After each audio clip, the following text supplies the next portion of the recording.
চলতে ফিরতে একটি সূরা বেশি বেশি পড়ুন, রিজিক আপনার কাছে এসে ধরা দিবে। রিজিকের জন্য আপনাকে ছুটতে হবে না। অনেকেই আছেন অভাবের ভিতরে পড়ে গেছেন, অনেকে কষ্টের ভিতরে পড়ে গেছেন।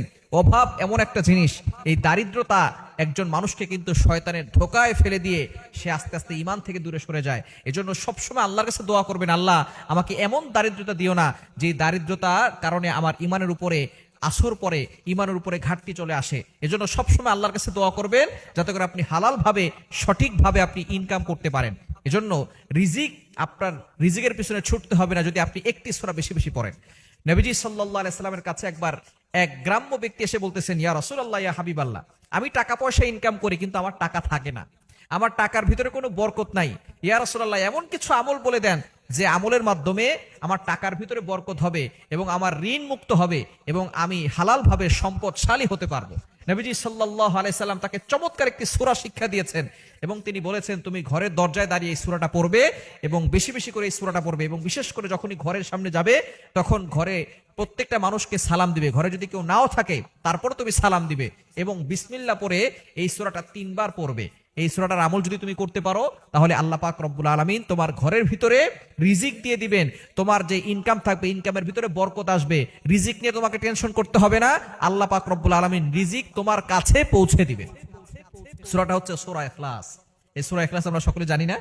কুল হুয়াল্লাহু আহাদ আল্লাহুস সামাদ লাম ইয়ালিদ ওয়া লাম ইউলাদ ওয়া লাম ইয়াকুল লাহু কুফুয়ান আহাদ। এই সাহাবী কিছুদিন আমল করলেন, তিনি যেখানে যান সেখানে সূরা ফাতিহা, সূরা ইখলাস পড়া শুরু করেছেন এবং ঘরের দরজায় দাঁড়িয়ে যখনই তিনি ঘরে যান বিসমিল্লাহ পড়ে সূরা ইখলাস 3 বার পড়েন। আল্লাহ পাক রব্বুল আলামিন তার সম্পদে এত বরকত দিয়েছেন, কিছুদিন পরে নবীজির কাছে হাদিয়া নিয়ে গিয়েছেন, ইয়া রাসূলুল্লাহ, ইয়া হাবিবাল্লাহ, আপনি যে আমল আমাকে শিক্ষা দিয়েছেন, এই আমলের মাধ্যমে আল্লাহ তাআলা আমাকে সম্পদশালী বানিয়েছেন, আপনার জন্য আমি কিছু হাদিয়া নিয়ে আসছি। সুতরাং আপনি যদি ইয়াকিনের সাথে, বিশ্বাসের সাথে আমল করতে পারেন অবশ্যই আপনি উপকৃত হতে পারবেন। সূরা ইখলাসের অনেক ফজিলত রয়েছে, আমরা হাদিসের ভিতরে অনেকেই এইটা জানি, কমন হাদিস, যে ব্যক্তি সূরা ইখলাস একবার পড়বে 10 পারা কোরআন শরীফ পড়ার সওয়াব তার আমলনামায় চলে যাবে। 3 বার পড়লে এই কোরআন শরীফ এক খতম করলে যে সওয়াব হয় সেই সওয়াব তার আমলনামায় চলে যাবে।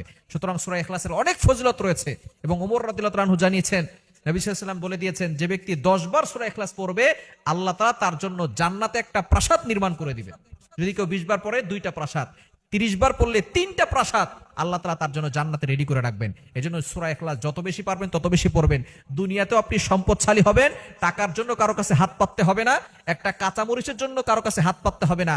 আল্লাহ তাআলা আপনার রিজিকের ব্যবস্থা করে দিবেন, রিজিকের পিছনে আপনাকে ছুটতে হবে না, রিজিক আপনার কাছে এসে ধরা দিবে এবং আখিরাতেও এই সূরা ইখলাসের মহব্বত আপনাকে জান্নাত পর্যন্ত পৌঁছে দিবে। আল্লাহ তাআলা আমাদের সকলকে এই সূরা ইখলাসের আমল বেশি বেশি করার তৌফিক দান করেন।